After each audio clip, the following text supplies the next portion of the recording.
Vorago is historically a very mechanical boss. While modern power creep has made everything easier, learning the mechanics is very valuable for players new to the boss and people farming the boss for drops. Even if you're trying to get quick kills, you can fall back on your knowledge of the mechanics when things go wrong.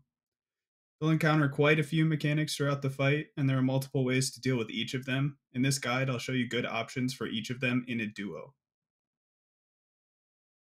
Vorago is located northeast of the Falador Lodestone. Enter the cave and jump over all the obstacles. If this is your first time here, you need to talk to Vorago before you can accept the challenge to fight him, so go through all the chat options until he lets you challenge him. It's recommended to use the uninstanced encounter to avoid the instance cost. You'll still get a kill timer, however, only one team can fight Vorago per world using this uninstanced encounter. After getting a kill, you'll unlock the portal in War's Retreat. Right click to change the arrival point to inside the borehole for your normal mode kills. Any style is usable at Vorago, so for any preset, you should bring your best armor, 2H, dual wield, and a shield or defender. You need to have runes for Disruption Shield, Intercept, Heal Other, and Shield Dome. You can bring a Nexus with runes for Darkness if you want to. Vorago is not poisonable and has very high defense, so don't use Weapon Poison or Cinderbanes, and a Zerk Aura is pretty much required.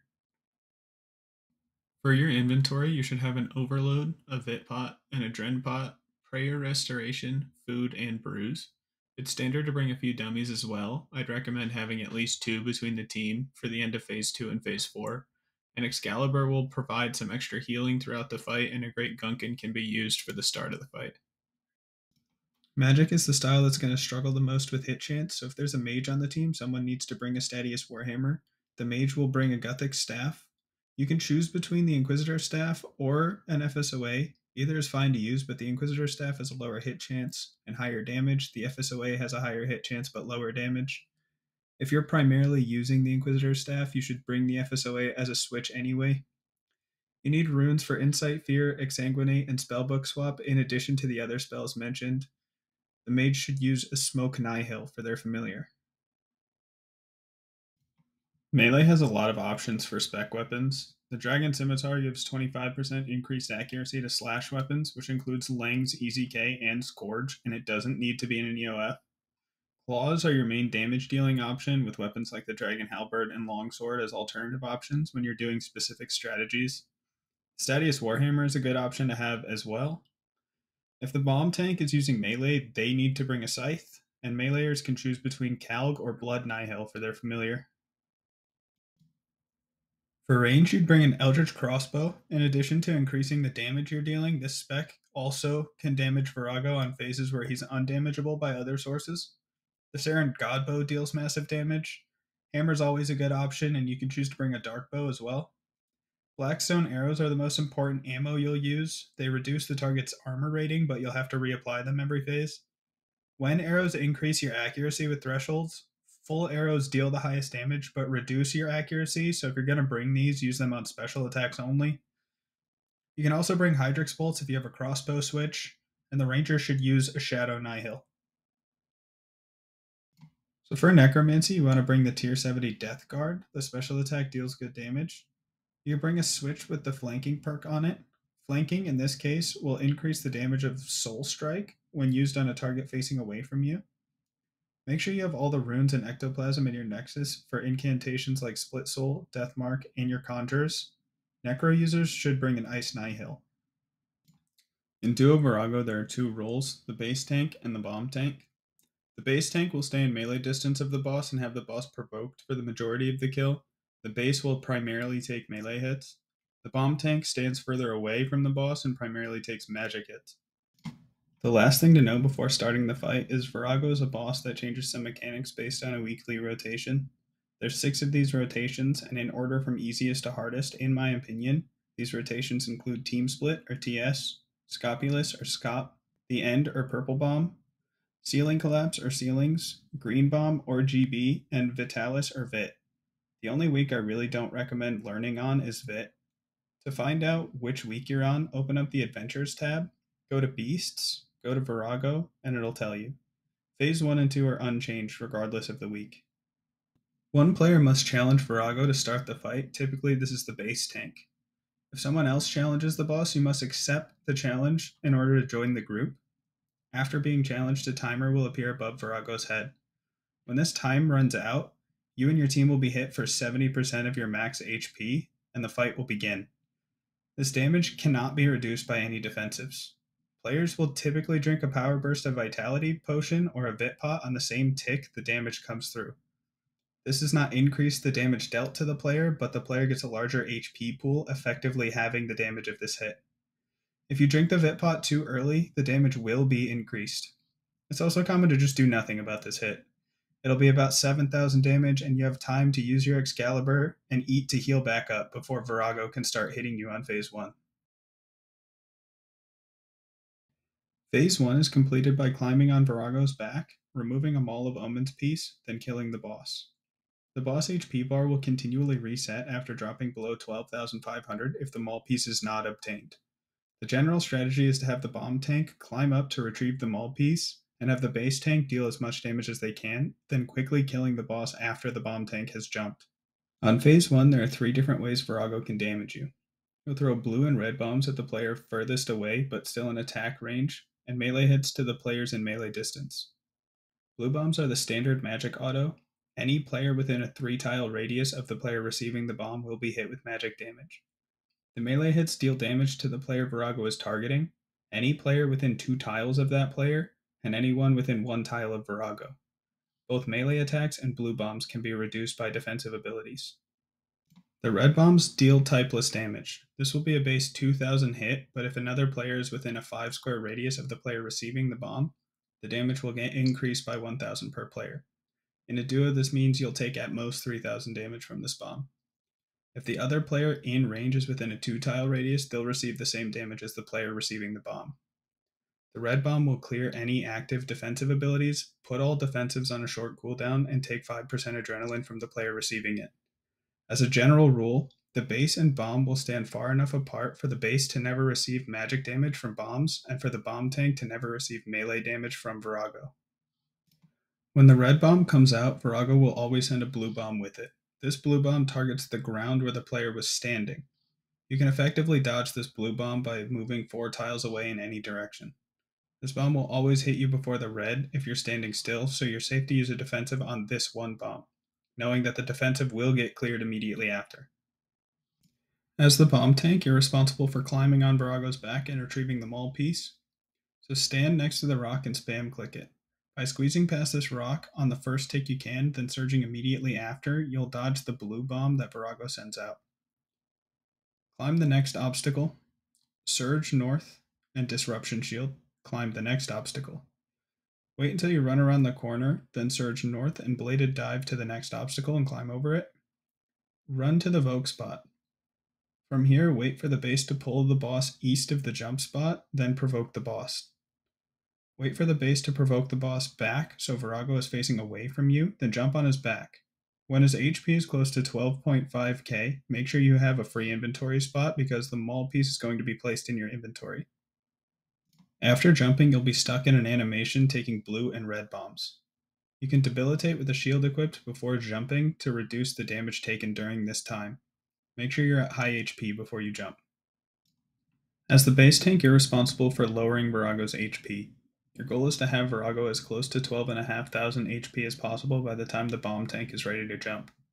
You want to keep Vorago in the corner near the bomb tank while you're dealing damage. This will keep the bomb tank in attack range of Vorago and force bombs onto them. You'll likely take a stray bomb, which you'll need to react to, whether that's using a defensive, disruption shield, or prayer flick. When the bomb tank is getting close to the Vogue spot, lure Vorago east of the jump spot. Wait for the bomb tank to provoke, then go behind Vorago and provoke him back. Quickly after the animation, kill Vorago. Ideally, this only takes one ability.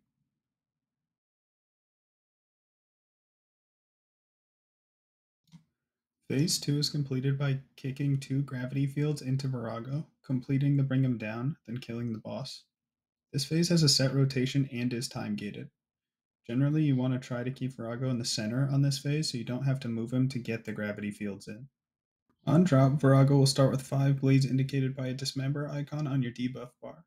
For the bleeds, Vorago will do an animation where he smashes the ground. There are 2 ways to clear the bleeds at any point. One way is to use the Freedom ability, and the other is to move 7 tiles away from Vorago. In a duo, the base is responsible for clearing the first 2 bleeds. So the base should have aggro of Vorago when the phase starts. They'll receive the first bleed, use Freedom to clear it, then provoke Vorago. When the second bleed is applied, use Escape. At this point, the base must stay out of range of the bomb tank because Vorago will throw a bomb with the third bleed. The bomb tank is responsible for clearing the remaining 3 bleeds. So after the second bleed, provoke Vorago, Freedom your first bleed, Escape, then dive back in for the second one, and then Escape for the last one. At this point, the base will come back into melee distance and provoke Vorago back. When done correctly, you should not take any damage from the bleeds. Alternatively, for bomb tanks without double escape unlocked, Freedom your first bleed, Escape for the second one, and stay out. Wait for Vorago to walk to you and apply the final bleed. The base will provoke Vorago from a distance, walking Vorago 7 tiles away from you while you remain still. There are a few things to note about bleeds. Getting a second bleed while one is already active will deal 6,000 typeless damage, and the player will continue bleeding. For the first attack on phase 2, the animation is messed up. Within the animation of Vorago dropping down in this phase, he will apply the first bleed to the player he's targeting. Keep an eye on your debuff bar and react appropriately. Like a red bomb, bleeds will clear any active defensives. By default, Escape moves the player 7 tiles. However, if a player is using at least a main hand ranged weapon, Escape will move the player 1 tile less than that weapon's attack range. Weapons like Ascensions or Blightbound crossbows will have an attack range of 7 tiles, meaning you will escape 6 tiles with these weapons equipped and not clear the bleed. Bleeds will begin damaging you 1 tick after they appear on your debuff bar. This means for players using Escape and Dive to clear the bleed without moving the boss, wait 1 tick after the bleed appears on your bar before hitting Escape. It's common for the first set of bleeds to get messed up on phase 2, whether that's from Vorago deciding to bleed the bomb tank first or the base missing the provoke and Vorago bleeding the bomb tank second. In either situation, communicating with the other player about how to clear all 5 bleeds is necessary. On my teams in general, if the bomb tank gets the first bleed, they Freedom. The base provokes and escapes for the second bleed. The bomb tank provokes and escape and dives for the third, then escapes for the fourth. Then the base provokes and freedoms for the fifth. If the base gets the first bleed and the bomb gets the second, the base will freedom the first bleed and escape out. The bomb will deal the next 3 as normal. So the second bleed, the bomb will freedom. The third bleed, the bomb will escape and die. The fourth bleed, the bomb will escape and stay out. For the fifth bleed, Vorago will apply the bleed to the bomb tank, and the base will provoke Vorago from a distance, walking Vorago away from the bomb tank to clear the fifth one. It seems like a lot, but knowing your options can get you out of situations where the order of bleeds gets messed up. Moving Vorago isn't the end of the world, and on top of that, if you know you don't have any options to clear your bleeds, you can just prepare to take the 6k hit. It won't kill you unless you don't expect it. After the bleeds, Vorago will throw 3 auto attacks. These can be bombs or melee hits. Then will begin reflecting damage. This is when the first gravity field appears. It's the bomb's job to go click this. Reflect is probably the most dangerous mechanic Vorago does. He'll randomly choose a player to reflect damage onto, and at this point any damage that gets dealt to Vorago will instead damage the player.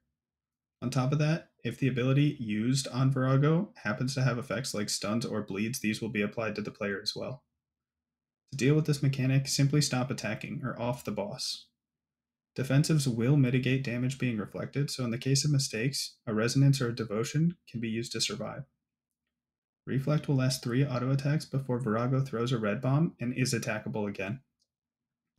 Because phase 2 is time gated, it's common for the base tank to use barricade and intercept on the bomb tank after reflex starts. Depending on how long your gate is, you may use it earlier or later. The main goal is to use it for the red bomb. Red bombs will clear and put defensives on cooldown for the person receiving the bomb, but players intercepting the person receiving the bomb can use defensives to mitigate the damage freely. For auto attacks after the red bomb comes out, Vorago will begin cycling through the same mechanics in order again, starting with bleeds.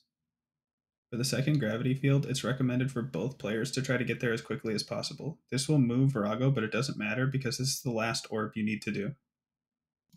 Vorago will then go into bring him down. For this, simply spam click Vorago until the bar is full. You'll take a small amount of damage during this, and you can eat during it if you need to. If you click the ground and leave the animation, you can just click back on Vorago to get back in it. If one player doesn't click enough during this, after it's over, both players will take a typeless hit, around 2k damage. Vorago will then become attackable again, but you won't deal any damage to his HP bar. You need to deal enough damage to release the second mole piece. It isn't that much damage required, a couple of thresholds should be enough. If you don't do enough damage here, you'll restart the phase. Side note, this is where you activate your aura if it's your first kill of the hour. If you do enough damage, Vorago will stand up and you can kill him. It's recommended to get Vorago as close to 12,500 HP as you can without resetting his HP before they bring him down. Anything under 30,000 is fine. Right before phase 3, I'm going to explain tagging and crack healing. Tagging just refers to attacking the boss on the earliest possible tick or in a small window of time. At Vorago, it's frequently used at the start of phases, after Reflect ends, or in periods of the fight where you're trying to finish Vorago's HP on the tick he becomes eligible to be finished. Tagging has a few benefits. It allows you to damage Vorago at times where you otherwise wouldn't be able to. For phases where Vorago becomes immune immediately, tagging gives you a target. Crack healing just refers to using heal other on your partner in the transition between phases. This allows you to heal your partner without taking damage from heal other. This can be done between every phase to start with high HP. Phase 3 is where you start to see the mechanics change based on the weekly rotation and is the first actual DPS phase. The phase ends when he depletes HP, and his HP will not reset.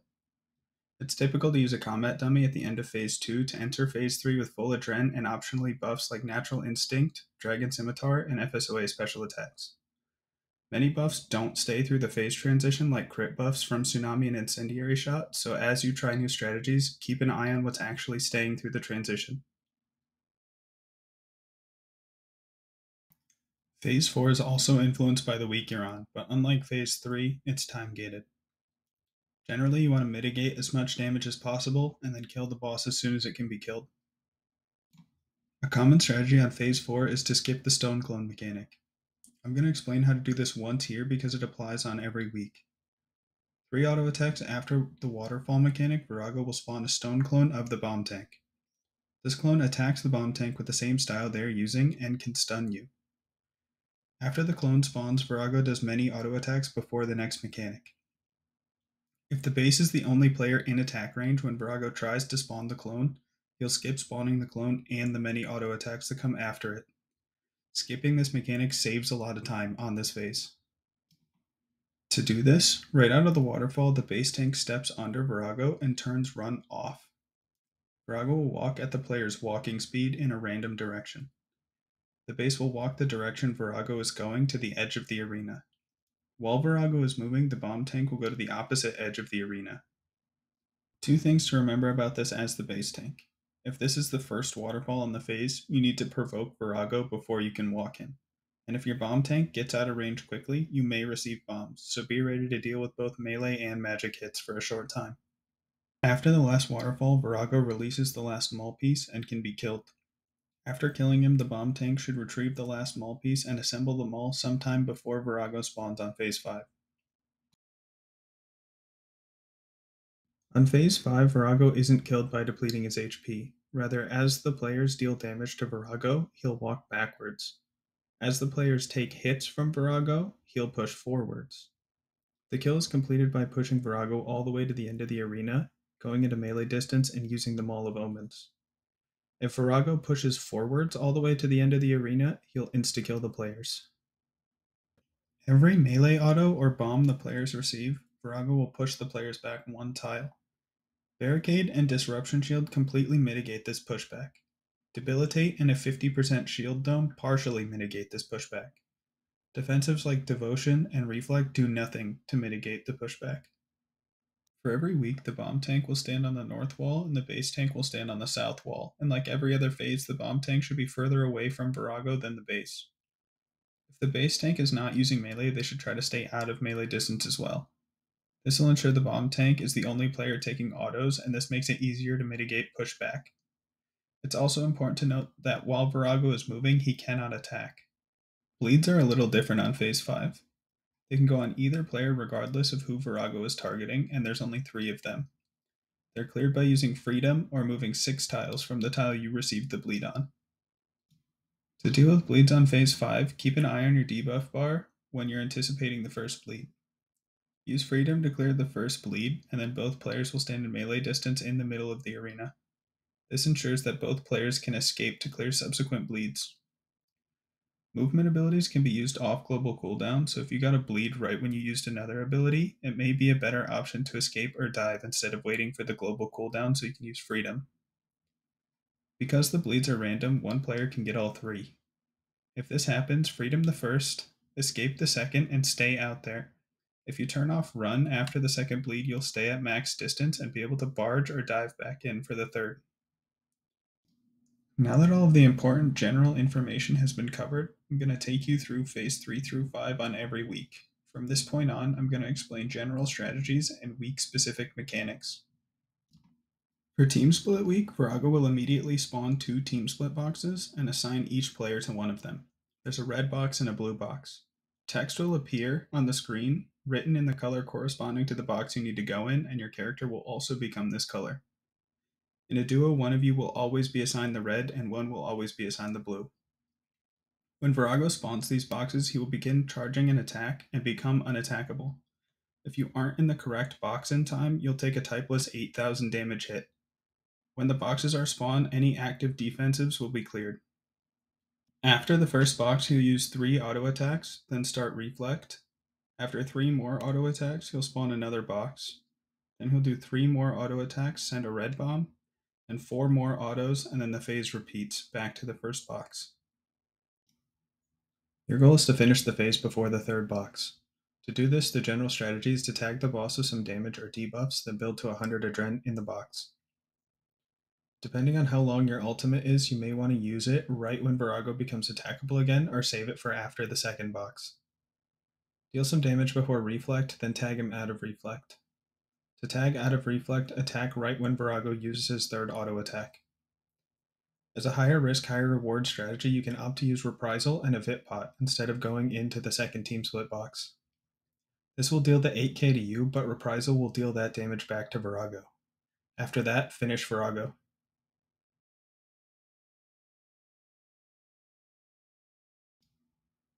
On phase 4, Vorago will start with a waterfall, then you'll skip the clone.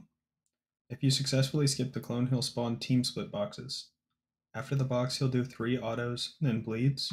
Then he'll do another 3 autos, then reflect. 3 autos after reflect, the phase will repeat, starting with the waterfall again. For Teamsplit week, there's not much to do. As long as you get in your box and properly clear your bleeds, you won't take too much damage. Feel free to use defensives throughout the phase to minimize the supplies you use.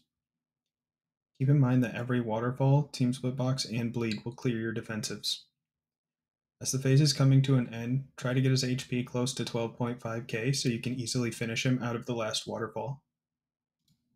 Phase 5 starts with a Teamsplit box, then 3 autos, then reflect, then 3 autos, then bleeds, then 3 autos, and repeats back to the box. Your goal should be to kill before the phase repeats, however it's reasonable to kill before reflect if both players have a good idea what they're doing. The general strategy is to use your ultimate in melee distance from where Vorago is going to spawn, then build a Dren. When Vorago spawns, tag with debuffs. When the box spawns, either go in it or Vit and Reprisal and stay out. Use Disruption Shield for the first auto and do a normal rotation for your combat style. Assuming you successfully push Vorago all the way back, the bomb tank surges or dives in and clicks them all to finish the kill. Alternatively, for a slower and safer P5, you can have the bomb tank opt to not use their damage dealing ultimate right away and instead debuff the boss, then build a Dren in the box. Out of the box, use Disruption Shield for the first bomb, then barricade and intercept the other player while they deal damage. This will cause no pushback for the duration of the barricade. If the kill goes long enough for the second box, the players can switch places, effectively trading barricades and ultimates until the kill is complete. Phase 3 on Scop week is a little different from the rest. Instead of attacking Vorago, he'll spawn 2 Scopulus that the players will need to kill to complete the phase. There's no mechanics that interrupt your damage dealing on this phase. Each Scop has 150k HP, and killing one will cause the other one to heal 15k HP. If both Scops are killed on the same tick, you don't have to deal the extra 15k damage. The Scops attack with only melee, and Vorago will constantly send out blue bombs. The general strategy is to have the bomb tank stand in the corner and tank all the blues, and have the base take aggro of both Scops and take all melee hits, also trying to stack the Scops on top of each other. The base needs to be attentive about keeping the aggro of both Scops. It's easy to die if a player starts taking magic and melee hits at the same time, and the Scops will switch targets sometimes. Because of this, it's important for the base to attack first to gain aggro of the closer Scop, then provoke the far Scop. Throughout the phase, if the Scops switch aggro, the base must provoke them back. As of now, the Ice Nihil may make Scops change aggro, so maybe choose another familiar on this week if you're bomb tanking. On dropdown, the bomb tank will stand in the southwest corner and the base will stand northeast of them. Both players will use their ultimates and try to kill the Scops as quickly as possible. Prioritize area of effect abilities. It's common for both players to use devotion as needed. This is one of the few times where it'll block damage for the whole duration without getting cleared. If things go wrong and the phase is dragging on, it's okay to use barricade and intercept on each other if needed, but this is kind of a last resort. On phase 4, you'll get a waterfall, then skip the clone. On this week, the bomb tank needs to be a little more on top of getting back into Vorago's attack range after skipping the clone. After the clone, Vorago will send out a red bomb, which will go on the base if the bomb is too far away. After the red bomb, there's 4 autos, then bleeds, 3 autos, then reflect, 3 autos, then back to waterfall. You can choose to barricade and intercept each other for the red bomb. If the base is intercepting the bomb, remember that bleeds are coming soon to clear your Cade. Alternatively, the bomb can force the red onto the base and Cade-cept them. Phase 5 on Scop week is the same as the end or purple bomb. Vorago will send out a purple bomb on each player. The purple bomb deals 2000 typeless damage to the player and those around them when it goes off. If the purple bomb only damages its primary target, it does not cause any pushback. After the purple bomb, there are 5 autos, then reflect, 3 autos, then bleeds, 3 autos, then repeats back to the purple bomb. Your goal should be to finish the kill before reflect. This P5 has a lot of uninterrupted time to deal damage. The general strategy is to use your ultimate in melee distance from where Vorago is going to spawn, then build up. When he spawns, debuff him, use Disruption Shield, and deal as much damage as possible. The purple bomb will clear and prevent you from using Metamorphosis, so if you're using magic on this phase 5, you need to use Sun, not Meta. If you want to play it safer, you can have the bomb tank tag Vorago with a debuff, Disruption Shield the first auto, then barricade and sept the other player while they do damage. If the kill drags on long enough to repeat this phase, have the base tank barricade the bomb tank. Trade barricades like this until the kill is complete. For purple bomb on phase 3, Vorago will immediately go into the end. He'll face a corner of the room and give the player some time to get to that corner, and a stack of bombs will be placed in every other corner. Vorago will open his arms and give you time to run to the next corner, then close his arms, trapping you in. Right before he closes his arms on the second quadrant, he'll begin taking reduced damage. This will repeat until you make it all the way around the room. If you fail to get into the arms initially, you'll take typeless damage that ramps up every other tick. You can stop this damage by getting into the arms when they open for a new section. If you don't make it into the next quadrant before Vorago closes his arms, you'll be hit a typeless 2500 and be pushed against the wall. The purple bomb is introduced on this phase. When the purple bomb comes out, it turns the player into a Vit, clearing and preventing the use of Metamorphosis, and a timer starts counting down. When the timer reaches 0, the bomb will explode, dealing 2000 typeless damage. This bomb will deal damage to other players within 2 tiles. The bomb does not put defensives on cooldown. As you make your way around the room, you can choose to click these stacks of bombs to take them during the end. Any bombs left behind will be sent out after Vorago stands up. After he stands up, he'll start taking full damage again, and use 3 auto attacks, then go into reflect, 3 auto attacks, then do the end again, 3 auto attacks, then a red bomb, 4 auto attacks, then the phase repeats. Your goal should be to kill before reflect. The general strategy is to tag Vorago with debuffs, then build Adren until he's attackable again. You have a short window of time to deal full damage, so it's up to you whether or not you want to use an ultimate. When Vorago begins reducing damage, prioritize bleeds. Many small hits will do more damage than few big hits in this instance. Split Soul is a strong option here for people using ranged or necro. Assuming you won't kill right when he stands up, it's a good idea for the bomb tank to take the reds during the end.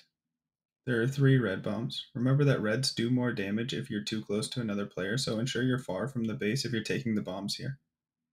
You may choose to Vit Pot for this.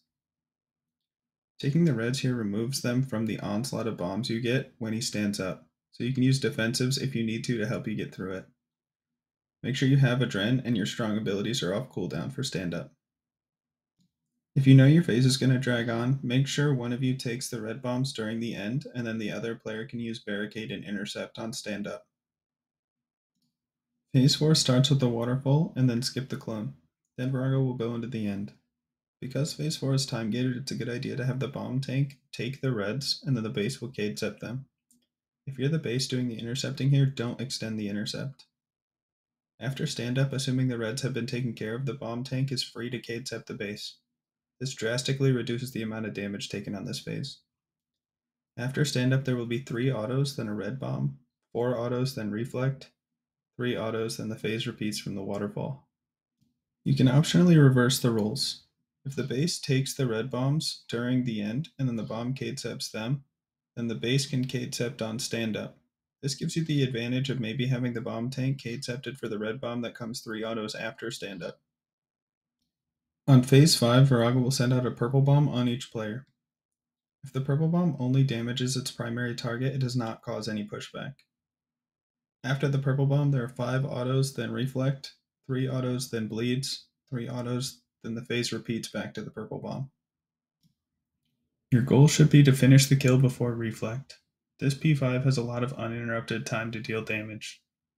The general strategy is to use your ultimate in melee distance from where Vorago is going to spawn, then build up. When he spawns, debuff him, use Disruption Shield, and deal as much damage as possible.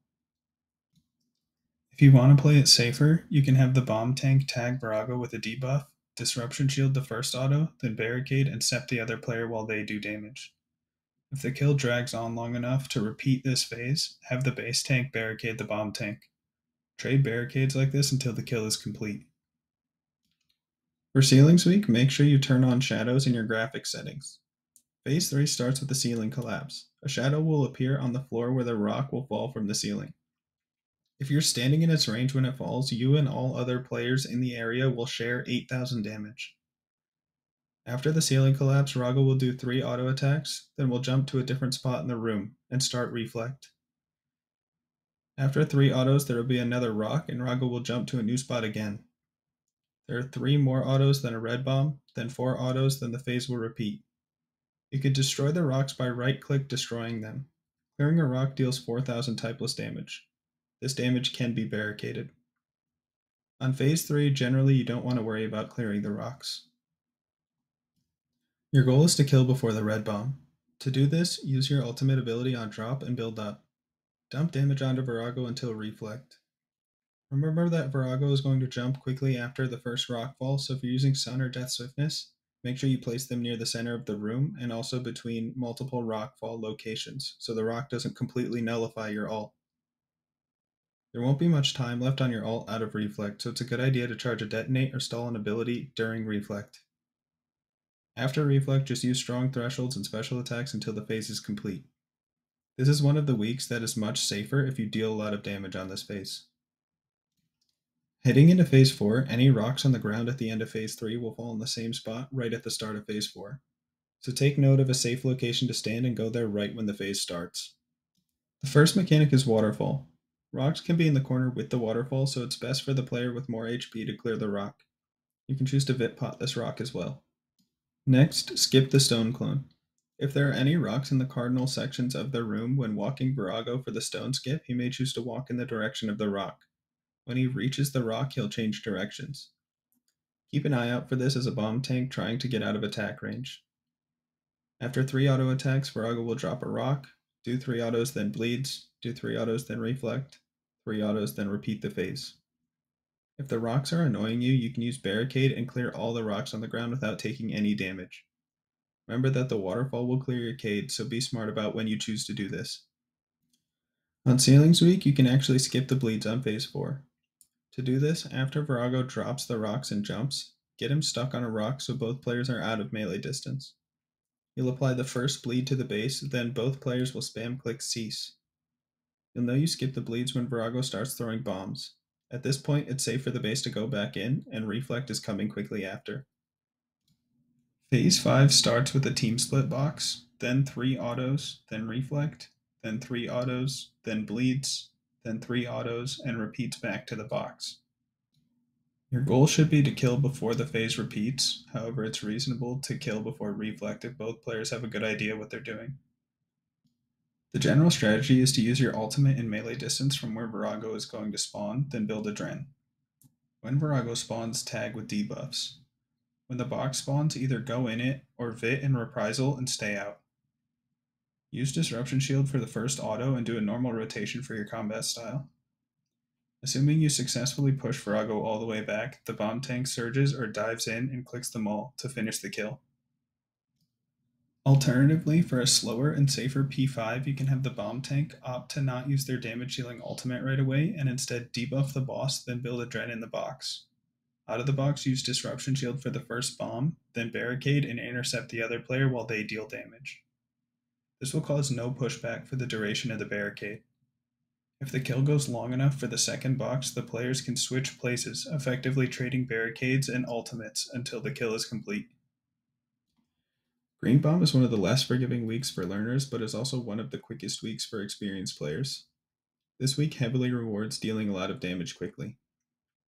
I highly recommend boosting your HP with an Ogre Flask or at the pool on Anachronia, and with a bonfire at Wars, or by adding 5 of the highest level logs you can burn to a bonfire.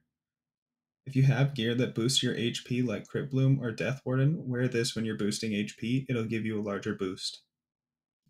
On phase 3, Vorago will immediately throw a green bomb onto one of 9 sections of the room. Right after the green bomb is thrown, Vorago will start doing auto attacks up to a maximum of 5, then reflect. He'll then do 3 autos, throw another green bomb, 5 autos, then a red bomb, 4 autos, then repeat the phase. The green bomb will leave the section that it lands in covered in gas. Standing in this will deal a small amount of damage and deplete your adrenaline and run energy. The bomb will then bounce towards one of the players indicated by a text box. When the bomb lands on the player, if no one else is close to that player, the bomb will deal 10,000 typeless damage, clear defensives, and skip the auto attacks before the next mechanic. If a player is standing within 2 tiles of the player receiving the green bomb, the bomb will deal 1,000 damage, then bounce to that other player. The bomb will bounce up to 5 times on this phase. If the same green bomb is bounced back to a player who has already received it, they will take 7 to 9,000 typeless damage.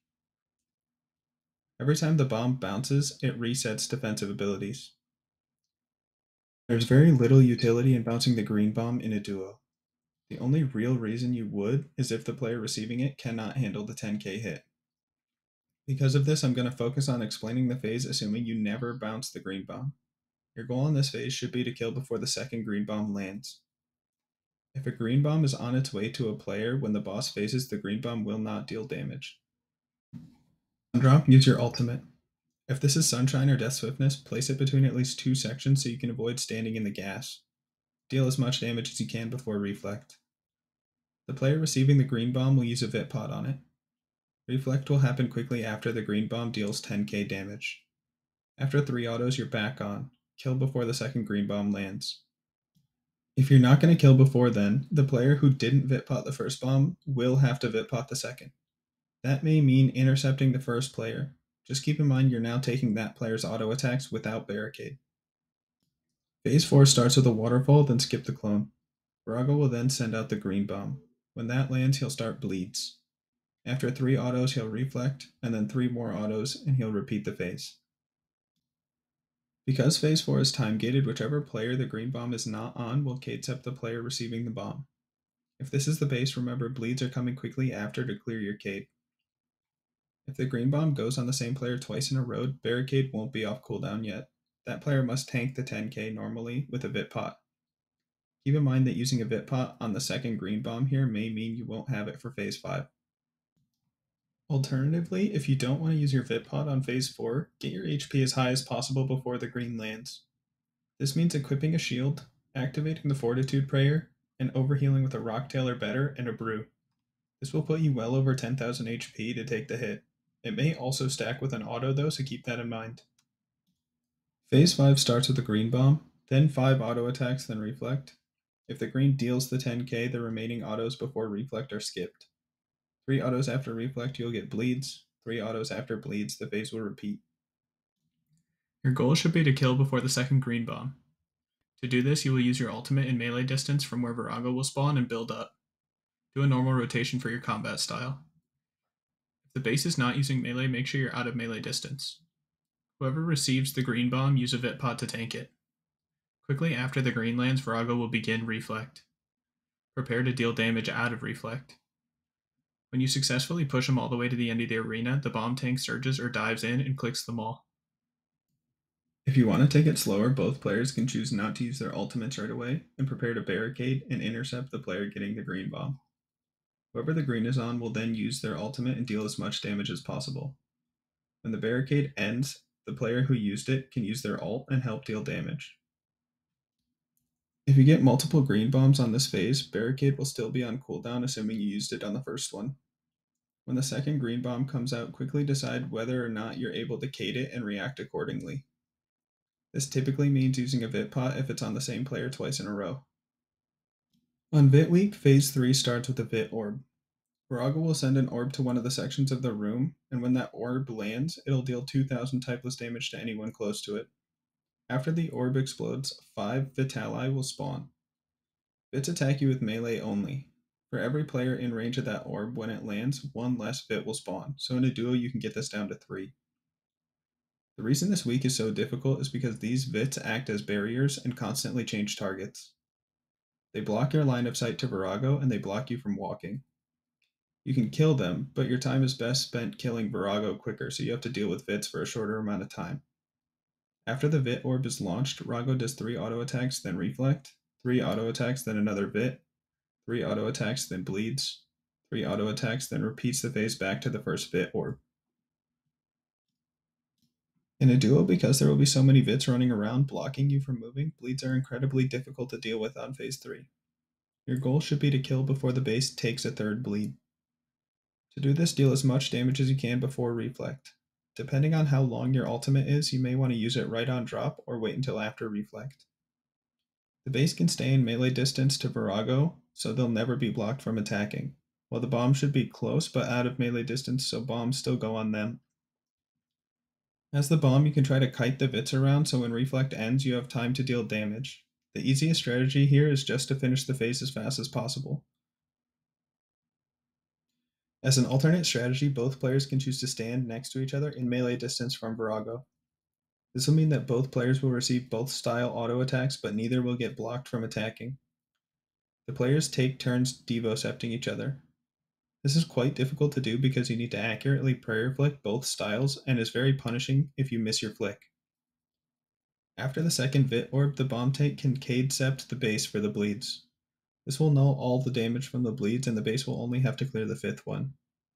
This strategy is safer assuming you don't miss any prayer flicks and will give you more time to deal damage before dying. I really do just recommend learning to deal enough damage to finish the phase before the 3rd bleed, however. The Vits will stick around until you drop into the next phase, so it's very difficult to crack heal on this transition. Phase 4 starts with a waterfall, then skip the clone. After the clone skip, Vorago will send out a Vit Orb. Because this phase is time gated, it's recommended that both players go to the orb to reduce the number of Vits that spawn. 3 autos after the Vit Orb comes out, bleeds start. 3 autos after bleeds, reflect starts. And then 3 more autos and the phase repeats. It's recommended that when both players go to the first orb, the bomb Cade Seps. Immediately after the orb lands, both players should go to melee distance from Vorago and stand next to each other. This allows the bomb to have the base caded through bleeds, as both players try to kill the Vits. If you aren't next to each other, it's going to be difficult to extend the intercept. If the bomb is unable to extend the sept, make sure you communicate that with your base so they can begin clearing bleeds. On the second orb, you'll use the same strategy, but the base will intercept the bomb tank, and the bomb tank will provoke Vorago before the bleeds start to ensure they get all 5 bleeds. The players receiving the bleeds will need to freedom the last bleed. Phase 5 will start with a Vit Orb. This orb will spawn from 2 to 4 Vits. This means that if both players go to the orb, there's a chance that no Vits spawn. 3 auto attacks after the orb comes out, Reflect will start. After 3 more auto attacks, bleeds start. After 3 more auto attacks, the phase repeats. It's important to kill the Vits that do spawn quickly, because both the orb damage and the melee attacks they do cause pushback. Dominion Mines will hit 4,000 damage each on the Vits, so it's a good idea to bring them and just place them down as often as you can on phase 5. Your goal should be to kill before the second Vit orb. There's 2 strategies to do this. First, you can just deal a lot of damage. On drop, use your ult and do as much damage as you can until Reflect. Remember to use Disruption Shield to mitigate a hit of pushback. It's a good idea for both players to go to the Vit orb and reduce the number of Vits that may spawn. On Reflect, kill the Vits, then push Vorago the rest of the way back before the next Vit orb comes out. Be careful killing the Vits, they can occasionally make you switch targets to Vorago on Reflect. Another effective strategy is to have one player ult and one player cade when the Vit orb lands. Both players should go to the Vit orb. This will block pushback and give one player uninterrupted time to deal damage to Vorago. The player who caded should kill the Vits after they spawn. Once Vorago is pushed all the way to the end of the arena, the bomb tank will surge or dive in and click them all. Vorago is an old boss that has seen some changes over the years. From time to time, you'll encounter situations that you didn't expect, whether that's a bleed going on you or something dealing different damage than you anticipated. It's important to not get hung up on these things. Knowing how each mechanic works and the options you have to deal with them will help you make the right decision in the moment when things are going wrong. Take this boss 1 week at a time, and good luck.